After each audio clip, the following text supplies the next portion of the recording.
There's nothing like League. And this is the Betfred Super League.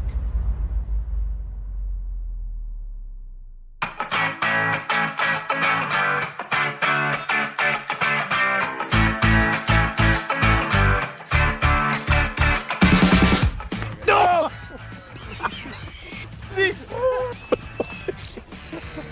Got me here. It took a big chunk out of me. Bleeding. It's bleeding. Oh no, it's bleeding. The thing just ripped my ear off. What do you think?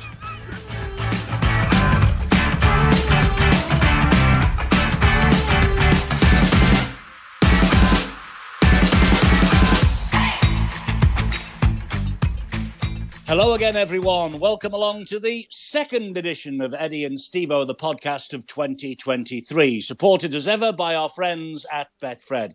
Now, thanks to all of you who tuned in last week and were so kind with your comments. Yes, it is good to be back in business, and it's great to be with you once again. Well, as ever, there's a lot to discuss, some shock results to mull over, the start of the NRL campaign in Australia, where Wayne Bennett is weaving his magic again. And, of course, the man with his ear close to the ground down under is Stevo, joining us again from his home in Sydney. Stevo, hello there, and quite a week.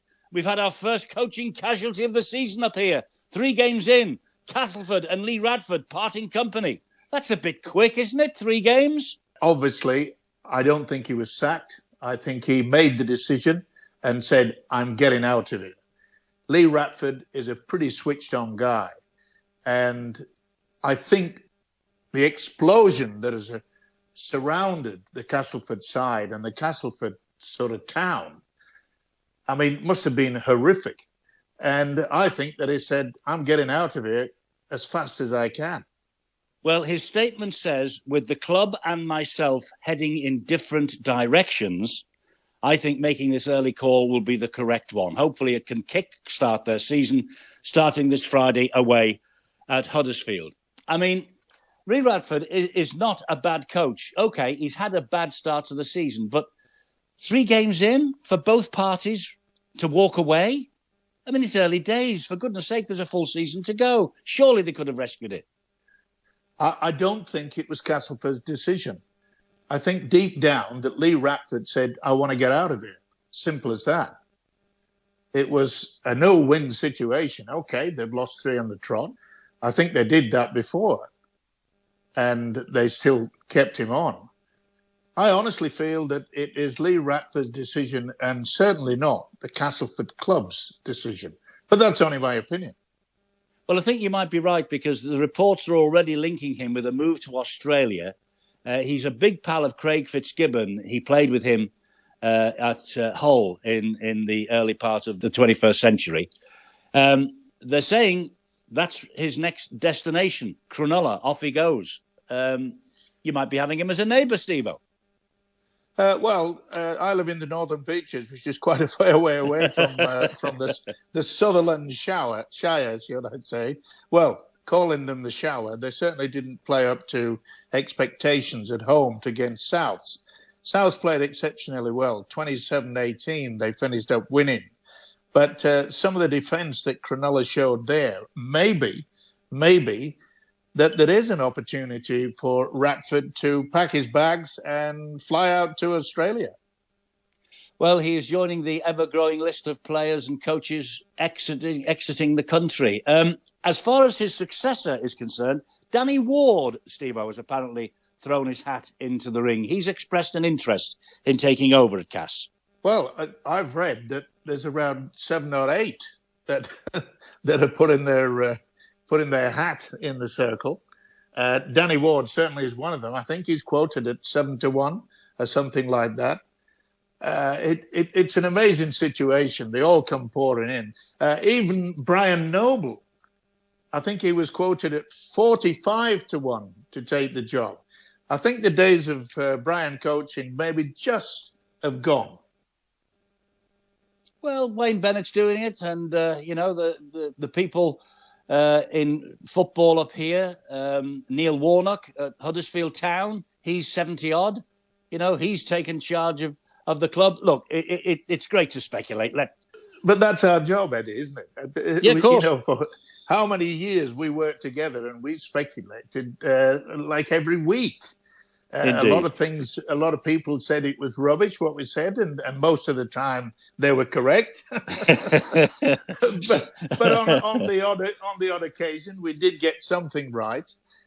Look, and talking of which, coming down to Australia, look, Tim Sheens, I played alongside Tim Sheens at Penrith for 5 years. It turned out to be a fantastic coach, and of course he's taken over at the West Tigers. And he made it quite clear that he will not rush John Bateman into playing. He said he wants him to settle down. But after their showing, I must say they weren't all that good. Gold Coast beat them 22-10 on their home ground. And it was quite clear, as far as I'm concerned, that the likes of John Bateman getting into first grade as quickly as possible is what Tim Sheens would be looking at.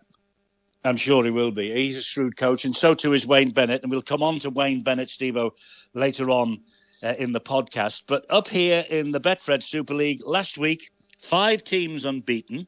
Now we've only got 2, Warrington and the Catalan Dragons. The Catalan Dragons brought Hull down to earth with a bump, 38-6 in Perpignan. Tony Smith bemoaning the journey, amongst other things, and the fact that his team didn't play well.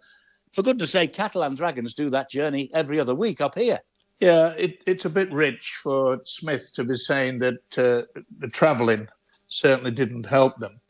It can affect quite a few players. It can affect quite a few team performances, as we've known in the past. But as you say, Catalan do it every other week, so they really can't point the finger at that. It's obvious that Catalan was far too good. I saw the highlights, and they were far too good. And were beaten. They beat Hull very, very easily. Not just fluky, but easily. It's a problem for Smith to sort out. It is, and Catalan look like they're on the way to another good season. Warrington, Stevo, second half comeback against Salford. Now, Salford looked really good in the first half. They were 20 points to 6 up at half time. They lost 36-20. But Warrington, now, I couldn't believe this, 2 8-point tries. We haven't heard of an 8-point try for years, and we got 2 in the one game, a bit like London buses came along in pairs. Listen, you can't just look at the fact that the 2 8-point tries. He missed one of the extra goals anyway. He did. Was the reason why they turned over. Of course, you've got to look at the fact that Salford, after losing really, had a major effect. Had an enormous effect. But don't take anything away from the Wolves. Sometimes in a game, someone being sent off, someone being injured, it just ignites the opposition. I watched that game, and I'm telling you now, it was as though the opposition, Warrington, said, wow, we've got a golden opportunity now, because they scored very, very quickly after he went to the sidelines. And that had a wonderful effect of lifting the Warrington side. And they've got rid of what the coach said wasn't up to standard, and now he reckons he's got a team that is up to standard. They were outstanding, Eddie, in that second half. They were. 12 months ago, they'd have lost the match. I think everyone agrees with that. They could never have come back from 20 points to 6 down at half-time. But I just want to talk to you about the sinning of Ryan Brierley by the referee, Jack Smith. It looked harsh. It really did. We don't see anything on television, obviously. But the penalty count at the stage that he was sent off was just 6-4 in Warrington's favour. Now, that doesn't sound to me like an ill-disciplined game. But Jack Smith, very quick with the whistle and very quick with the yellow card. Well, that's his job. I mean, last week, everyone was saying, oh, the standard of refereeing is fantastic. Look, they're only human beings. And if I was on the losing side and we had a player sent to the sin bin or sent off, etc., then it would be a great excuse for me to say that's the reason why we lost. Some of these coaches, they're not happy to be put under the spotlight by being interviewed and without saying, well, obviously, Braley was to me the turning point. Yes, it was a turning point, but you can't blame the referee. And the 2 8-point tries. Look, we are desperately trying to make sure that this game of rugby league is not as rough and tough as it has been in the past. There's a lot of complaints, there's a lot of players, ex-players, who are trying to sue the game itself because of concussion. All the clubs that said it lost said that having a player having to be tested by not their doctor, but an independent doctor, had taken them from the field of play. Now, you can't have it both ways. You can't be saying, look, we're trying to clean up this game. And thankfully, the New South Wales Association and the NRL, they've turned around and said, listen, we're trying to clean up our game. They're an invidious situation whereby you can't have one thing and then say, oh, well, that's the reason why we're losing. They've got it all wrong. Well, to be fair to Paul Rowley, he didn't complain about the referee's performance, and he took the defeat on the chin. It's only a matter of opinion when you think the sin binning was fair or otherwise, and we've had our say on that. But I want you to have your say on the man really who turned Warrington around, and that's George Williams. This is a different George Williams than we saw 12 months ago as well. Do you know something? A lot of people raised their eyebrows when he was selected for England in last year's World Cup. And I think that tournament, he was outstanding, was Williams. I thought he was one of the best players throughout the entire tournament, and it has turned his future around. After playing very well down in Australia, he became a very, very big hit at Canberra. And sometimes it takes a little bit to get into the swing of things. But he is the man.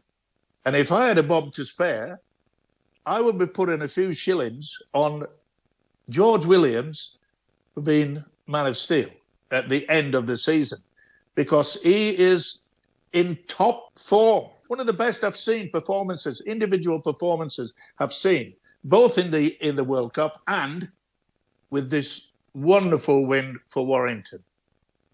Yeah, he's on fire, and if he keeps it going, I don't think that will be a bad shout. Now, the other surprising result from the Super League at the weekend was Leeds getting this last-minute drop goal from Blake Austin to beat St Helens. Again, there was talk in this match of an 8-point try. This time it wasn't given by the referee, Chris Kendall. The extra 2 points might have made all the difference to Saints, but so too would a relatively easy penalty. What am I talking about? I've never taken one in my life, but a relatively easy penalty that Makinson missed as well. Leeds claiming their first win of the season. It'll do huge amounts for their confidence, this. Winning at the home of the world champions. And Rowan Smith says he's never lost his belief in his team. Well, you talk about belief. If you look at the St Helens coach, you've got to say to yourself, St Helens lacked discipline. They threw that game away. I'm taking nothing away from the fight back by Leeds, and that drop goal was sensational, and they fully deserved it because they were allowed to get back into that game. St Helens, maybe you could say they put the cue on the rack. I'm not right sure. They had the game under wraps, and their lack of discipline. Why did they go to things like that when all they had to do was control the game? They had a lead, and all they had to do was make sure that their defence was solid, etc., and so forth. Giving away silly penalties, a lot of players were talking back to the official. And it was as though that in the last 20 minutes, they completely lost the plot. It didn't surprise me because you can't afford these days to allow any team. Once you get into the lead, you've got to make sure that you make it count and go back to not overplaying, but underplaying. Once you get that lead, let's just keep it that way. Keep our defence going. Don't do anything extravagant. And most of all, don't give away silly penalties. Stop going head-high. Don't do late tackles, all this sort of thing. A lot of the players were complaining to the official. That's not like St Helens. That's not like the Saints at all. And this may amaze you, Eddie, but I think it will do St. Helens a world of good.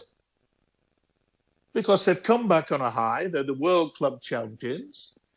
Everything's wonderful. Everybody in Rugby League in England and in France, they're saying, apart from the Catalan, they're saying, Saints will make it 5 on the row. Well, this is a real kick up the backside for them.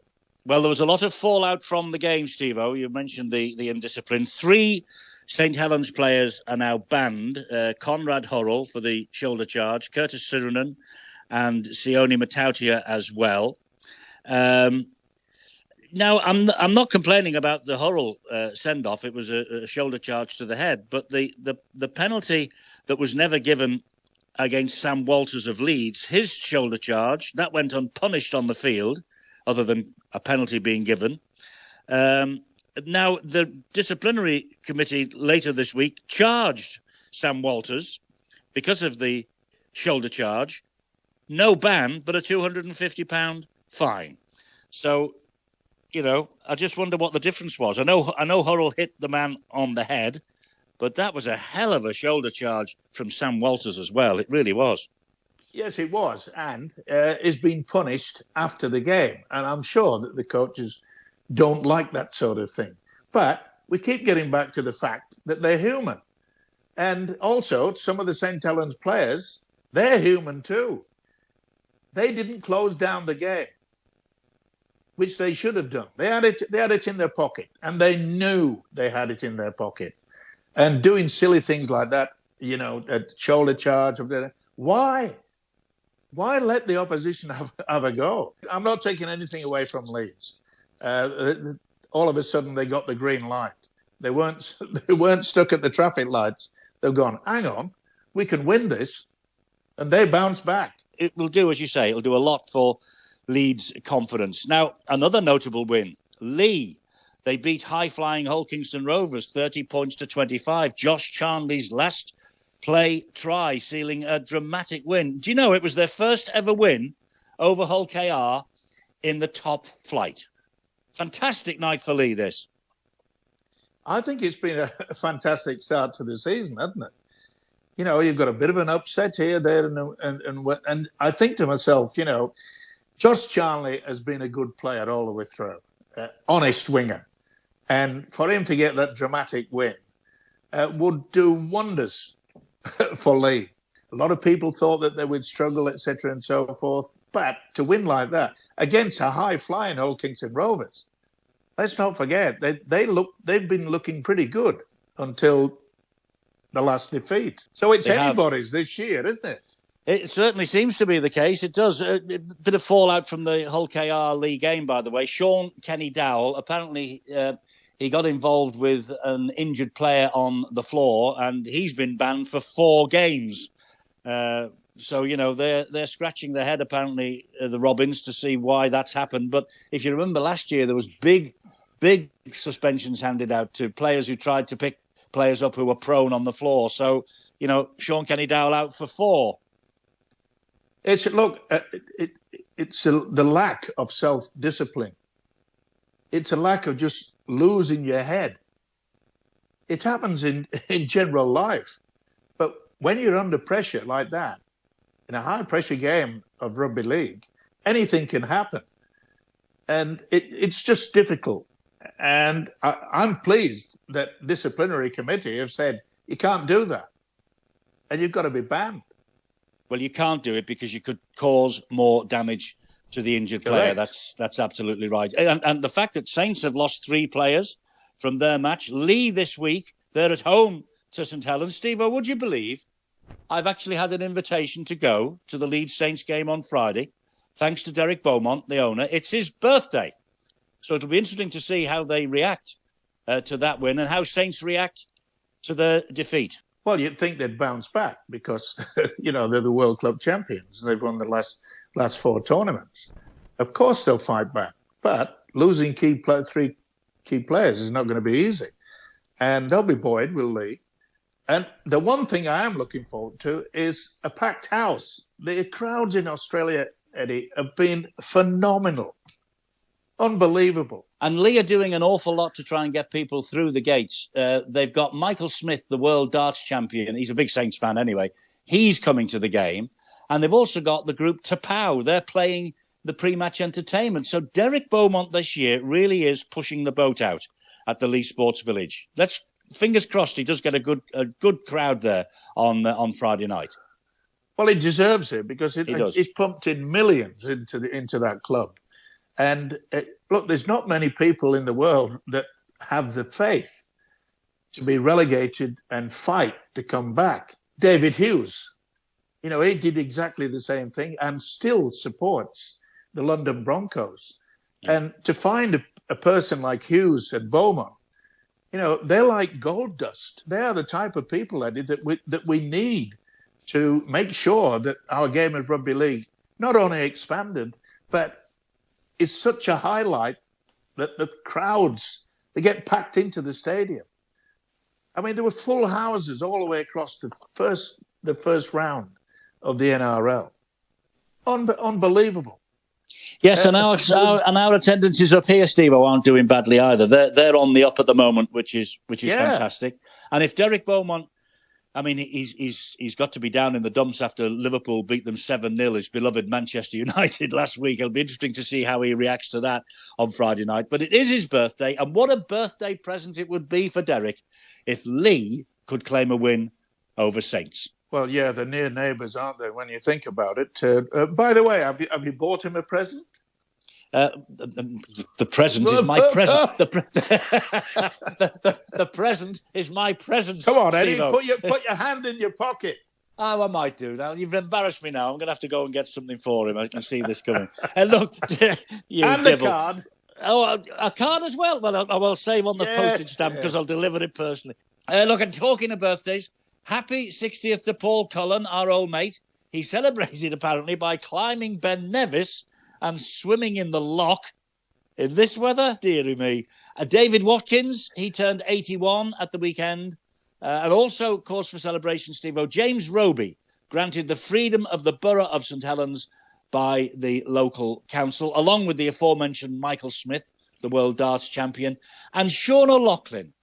He collected his OBE from the Princess Royal at Windsor Castle last week, a 19-year career, 459 games, still going strong at Wigan. The defensive coach in the Matt Peat setup, he must be doing something right defensively, 66-0 and 36-0 in their last two games. That keeps your job, doesn't it? Doesn't it just? Doesn't it just? But coming back to Roby, what a player. I have to look, I've seen some wonderful hookers there throughout the years and years and years. But I've got to say, for 100% all-round performances, both in attack and defence, James Roby. And surely, Eddie, at the end of this season, I don't think he'll sign on for another year. I think this will be his last. And surely he'll be given a King's Honour. At least an MBE. Well, fingers crossed. Yeah, absolutely, fingers crossed. The local council in St Helens have done their bit. He's the freedom of the borough, or is going to be given the freedom of the borough latest this year. He's been a fantastic... Yeah, I wouldn't write him off for next year, you know. I mean, 37, he looks like he's 27. And he's fit, and he keeps on going, and he's playing as well as ever. Well, there comes a time when you've got to pull the plug. But I do hope... Look, we were talking about the coach of the wheelchair champions last week, how he should get a King's Award. James Roby, he deserves one as well. 100%. Now then, let's look at what's going on. We've touched on it briefly here and there. Let's look at what's going on in the NRL. Stevo, Wayne Bennett, he's 73. He took charge of his first ever game for the Dolphins, the 17th and newest club in the NRL. It's based in Redcliffe, 17 miles north of Brisbane. 28-18 over the Roosters. He got 32,000 people at the Suncorp Stadium to watch it. And people have mentioned that Bennett coached Brisbane Broncos to their first night win against Manly when the Broncos arrived on the scene 35 years ago. Wayne Bennett, okay, you know, as England coach, a lot of people raise eyebrows. A lot of people have their own opinions. But what a remarkable man. 73, incredible. He's carrying on at 73. James Roby will be hooker for St Helens at 73, the way this is going. Wayne Bennett is something different. Over the years, never had as much success with Australia, never had much success with Great Britain. But when it comes down to getting a bunch of players who virtually have been written off, they were more or less being scheduled as wooden spooners before a ball was kicked. Now, to beat the Roosters 28-18, and the Sydney Roosters, they're also being tipped as having a fantastic season this year. And let's face it, they've got some great players. Now, Joseph Suwali, he has just signed a new long-term up until 2024. He turned down, would you believe, over $1 million per year to turn to rugby union. Wow. And the Roosters not only want to, and they must have paid somewhere, I think it was on 700 grand last year. So it must be at least 800 grand for the next few to 2024. And the Roosters have made it quite clear they want to extend after 2024 to make sure that Suwali stays as a Rooster all his career. You mentioned Suwali last year, so he's caught the eye for quite some time, this guy. Oh, it's amazing. He wants to play full back, and that's where he played at international level. But you can't push the Australian captain, can you, out of the number one position on the Roosters? I mean, you just can't say, oh, well, we think he's better than Tedesco. So they've had to play him in the centres. But he's made it quite clear he doesn't like playing in the centres. Even so, the Roosters are quite willing to pay him nearly $1 million a season to keep him there. He was outstanding in the World Cup, Eddie, and it is going to be the star of the NRL for many, many years to come. Canterbury Bulldogs have bought well. They've brought in Cameron Ciraldo, who was assistant coach at Penrith for 3 years. And it looked as though they were going to be the surprise package for this season. Well, they played Manly, and Manly beat them 31-6. Unbelievable. They just completely ripped the Bulldogs apart. And the likes of Burton, Adokar, Kikau especially, who they paid massive money to take away from the Penrith Panthers, looked like a player that didn't know what he was doing. They were completely outclassed. And it was probably the best I've seen from their halfback, Cherry Evans. Manly were just outstanding. The Sea Eagles were flying. And Cherry Evans was behind nearly every single try. It's the best game I've seen him play for many, many a year. The Dally M award, which is like the Man of Steel that we have in England, they've decided to change the system. They used to have one judge at every single game who gave out 3 points, 2 points, 1 point vote. They've now changed it because they think it's fairer to not have just one judge, but two judges. So in effect, one player could gain 6 votes per game. I think it's the best way to do it because sometimes maybe the judge that was at the game doesn't have maybe the foresight of how a player plays, etc. When you've got 2 there, I think you get a better assessment of the players. Yeah, but couldn't it work the other way? You could get 2 players with 3 points and they could make it an even tighter race for the Dally M at the end of the year. Well, all I know is the fact that if, say, someone is second best or whatever, then I might give it to him, and then he might give 1 point to the other. So you could finish up with 4 points, or as you say, someone could win 3 points from both judges. I think it's a lot fairer, and I think it's going to be a lot better. And also in Australia, of course, the great Dave Fifita, right? Brisbane have been keen to get him back, okay, from the Titans, but he's turned them down. He's turned down $1.2 million per year, right, that the Brisbane were keen to get to him. But then they had to come back and say, no, we can't afford 1.2. He's already reputed to be on over 1 million per year at the Titans. Anyway, 2 days ago, he signed a new 3-year deal up to 2026.